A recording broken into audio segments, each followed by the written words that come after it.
ओम तब कथामृतम तप्त जीवनम कविभिडीडितं कल्मषापहं श्रवणमंगलम श्रीमदाततं भुवि गृह्णन्ति ये भूरिदा जनाः।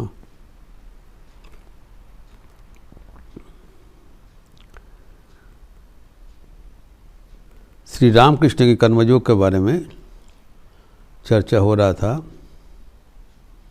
हम लोग देखे हैं कि भगवद गीता में कर्मयोगी का जो लक्षण होना चाहिए आक्षरिक अर्थ में श्री श्री ठाकुर के जीवन में वो परिस्फुट हुआ था। अर्थात भगवद गीता के जो कर्मयोगी का जो लक्षण आदि है उसका साक्षात प्रमाण है भगवान श्री रामकृष्ण के जीवन करके दिखाया एवं उनके जस्टिफिकेशन भी दिया क्यों करना पड़ता है। इतने उनके नाजुक शरीर होते हुए भी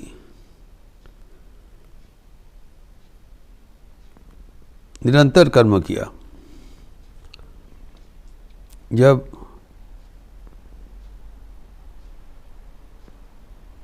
निर्विकल्प समाधि के उपरांत कर्म करना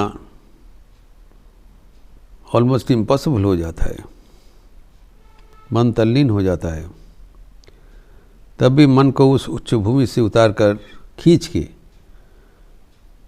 शरीर पर ध्यान देकर सबके लिए कर्म किया। फिर आगे जाकर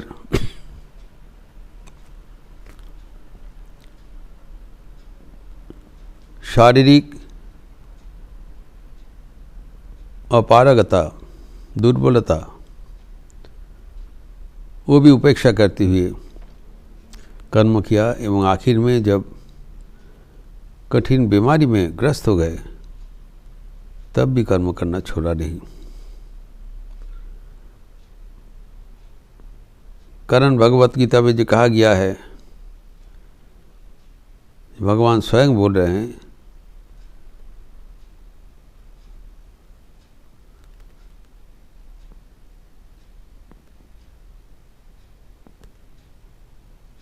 जति ह्यहं न वर्तीयं जातु तिष्ठत कर्मकृत् मम वर्तमानो वर्तन्ते मनुष्या पार्थ सर्वेशः।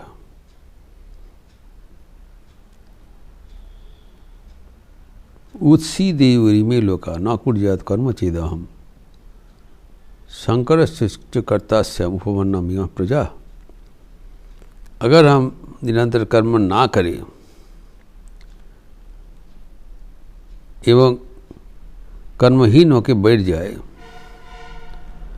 तब मुझे देखा देखी इन लोग भी कर्म नहीं करेगा, जीव कर्म नहीं करेगा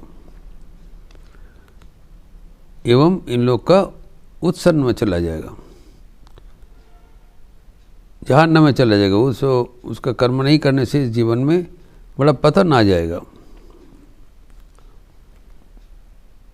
एवं उसके कारण मैं बनूंगा। This life is a life of growth.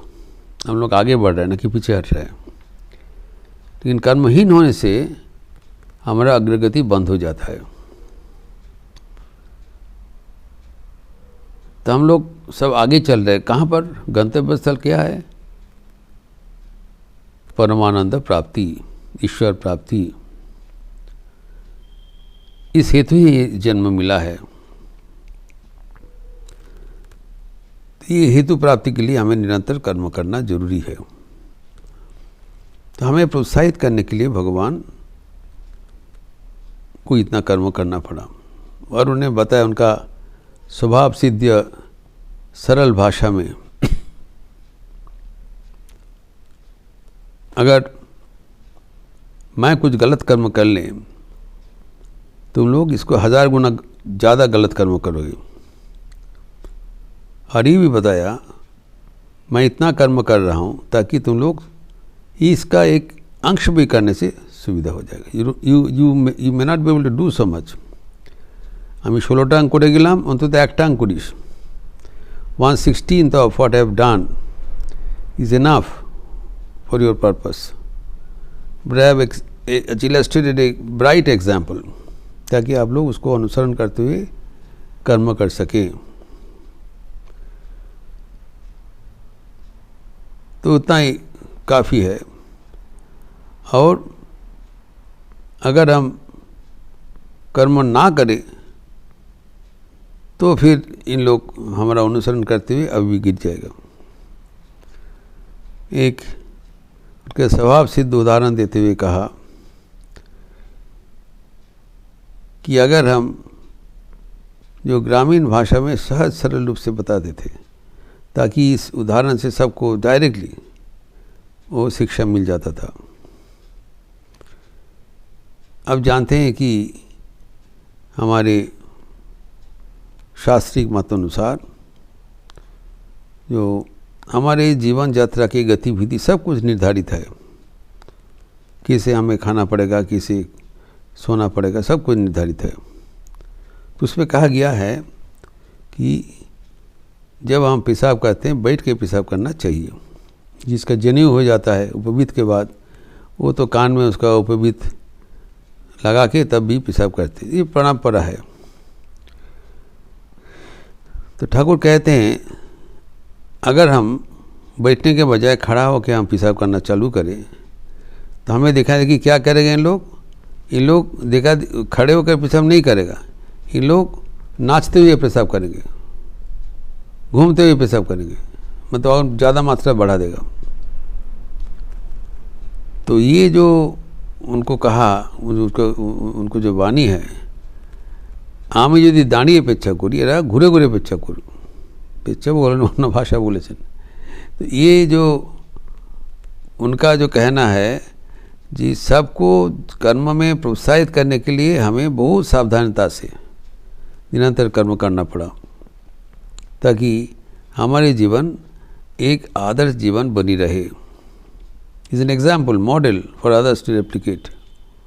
अगर कोई गलती करे तो गलती भी उसको उन लोग रेप्लिकेट कर लेगा, मनमानी से करेगा। With vengeance they will do. So you have to be very careful, have to. ये करके कर्म किया। ये जो उनका जो असाधारण कर्म का जो उदाहरण, दृष्टांत, मॉडल, आदर्श, इसको याद करते हुए स्वामी विवेकानंद आरतिक भजन में उनको स्तुति किया है। जो श्री रामकृष्ण का जो संध्याकालीन आरती में स्तुति किया है उसमें उनका कर्मयोग का उल्लेख किया है। और ये हमें एक संवाद मिलता है, एक संदेश मिलता है कि ठाकुर के जीवन न केवल एक सब योग का संहार का जीवन है, विशेषतः वो आदर्श कर्मयोगी थे। इसी का उल्लेख विवेकानंद स्वामी किया है। आदर्श कर्म योगी थे। वो आरतिक भजन में इसको उनको स्तुति एवं उसी अनुसार जीवन को बनाने का संकल्प, दो चीज़ होता है। तो ये जो आरती में जो हम लोग गाते हैं स्वामी विवेकानंद के स्वरचित, भंजन दुख गंजन করুণা ঘন কর্ম কঠোর प्राणार्पण जगत तारण कृंतन कुलिडोर। ठाकुर जी चतुर्योग का समाहार है। और ये जो हमारे रामकृष्ण संघ का मंत्र, जो मठ और मिशन का जो हमारे लक्ष्य है, वो यही चार योग का समाहार। स्वामी विवेकानंद का निर्देश अनुसार हुआ कि चार प्रकार का जो योग है उसका एक बैलेंस कॉम्बिनेशन ठाकुर जी अपने जीवन के करके दिखाए, योग समन्वय, ताकि वो भविष्य में हमारे कर्म करने का उत्सव बने। इसमें से जो कर्मयोग के बारे में स्वामी जी कहते हैं, ये थोड़ा हमें ध्यान से देखना चाहिए, ताकि इसके भीतर ही हमारे जीवन का, आध्यात्मिक जीवन का मूल मंत्र निहित है। What should you do. तो ये जो स्वामी, ये जो श्री राम कृष्ण का जो मूर्ति है हम लोग देखते हैं, तो ये मूर्ति में 4 योग का समाहार चिन्हित है। उसका व्याख्यान करते हुए स्वामी विवेकानंद कहते हैं कि भंजन दुखो गंजन, श्री राम कृष्ण हमारे सारे प्रकार का दुख को मिटा देते हैं। फिर करुणा घन, इनका करुणा निदान है, करुणा सागर है। सबके भीतर हमारे अनेक असुविधाएं हैं, कमियां हैं, सबको पूर्ण करने के लिए भगवान का जो अग्रगति अव्याहत है, वो चाहते हैं हम लोग भी उनको अनुसरण करके आगे बढ़ें। तो इसलिए ठाकुर कहते हैं मैं भी आपको कर्मयोग सुचारू रूप से प्रतिष्ठित हुआ था, सिद्ध हुआ था। तो इसके बताया भंजन दुखो गंजनो, करुणा घन कर्म कठोर। तो इसके करुणा का कोई सीमा नहीं है, करुणा पाथा है। तब भी ये इतना करुणा करके क्या किया, कर्म कठोर, ये उनका विशेषण है। एक जो करुणा से भरा हुआ एवं कर्म कठोर श्री रामकृष्ण, जो कि साधारण जो व्यक्ति है उनके दुख मोचन करने के लिए इतना प्रयासी है, समझना पड़ेगा। He is doing work for removal of our suffering, ये समझने का चीज़ है। ठाकुर इतने कष्ट करके इतना काम कर्म क्यों कर रहे हैं, कारण उससे जो उनके भक्त लोग को, सब लोग को एक अपार्थिव आनंद मिलेगा, उसका दुख मोचन हो जाएगा। भंजन दुख मंजन गंजन, और वो करुणा के पथार है, इसलिए उनका योगदान बहुत जरूरी है। तो ये हमारे जो स्वामी जी का रचित जो आरती का गान में जो कर्म का जो उनका प्रशंसा हुआ है, ये हमें याद रखना चाहिए, कारण इसी अनुसार हमें जीवन गठन करना जरूरी है। तो श्लोक में जो कहा गया है आरती भजन में कि भंजन दुख गंजन, जितना दुख है गंजन है वो नाश हो जाता है, एवं वो कर्म कठोर थे, हार्ड टास्क मास्टर, और जिससे जरिए सब आदमी जो कर्म करते हुए जो कलियुग का जो बंधन उससे छिन्न कर दे सकते हैं। तो ये जो कर्म योग के माध्यम से हमारे मुक्ति लाभ जो भगवान श्री रामकृष्ण ने करके दिखाया, वो हमारे जीवन के लिए एक परम शिक्षणीय चीज़ है। और ये अगर हम ठीक से समझ लें तब हमारे आध्यात्मिक जीवन सुपुष्ट हो जाता है, वो सॉलिड फाउंडेशन पर खड़ा हो जाता है। लेकिन इसको दिमाग में हमको सही ढंग से बैठाना पड़ेगा। इसका लिए जो अगले चर्चा होगा वो अगले दिन करेंगे विस्तार से। ओम शांति शांति शांति। हरि ओम तत्सत। श्री राम कृष्णार्पणमस्तु। आज एक शुभ पावन दिन है, स्वामी त्रिगुणातीतानंद जी की जन्म जयंती। शारदा प्रसन्न महाराज हम जानते हैं कि श्री माँ शारदा देवी से बहुत उनका घनिष्ठ रिश्ता था, ये घनिष्ठ भक्त थे।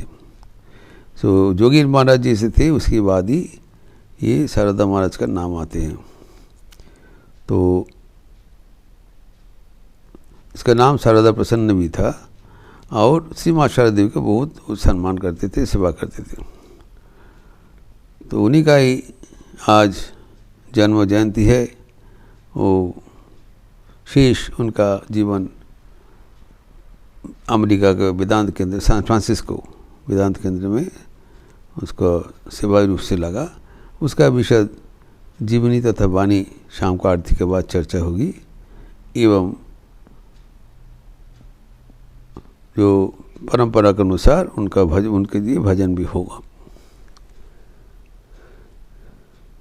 इसके साथ साथ हमें याद रखना चाहिए कि कल बसंत पंचमी है, सरस्वती पूजा। उसका विशेष जो कार्यक्रम है वो आपको यूट्यूब में ऑलरेडी भेजा गया है। लेकिन अभी एक चीज़ बताना चाहूँगा कि कल सुबह में जो सत्प्रसंग है वो विशेष सत्प्रसंग होगा। तो बिना पानी माँ सरस्वती, जो बिना पानी माँ शारदा, जो शारदा देवी है वही सरस्वती रूप से यहाँ पर हमारे सामने आए थे, ठाकुर ने बताया, उन्हीं का पूजा हो रहा है। तो उनका जो अभिन्नता वो हमें जान लेने से ये पूजा सार्थक हो जाता है। इसलिए कल एक विशेष सत्प्रसंग होगा और उसके साथ साथ यथारीति जो कार्यक्रम है एक दफ़ा आपको संक्षिप्त बता देंगे। अच्छा रहिए, स्वस्थ रहिए, आनंद में रहिए। नमस्कार।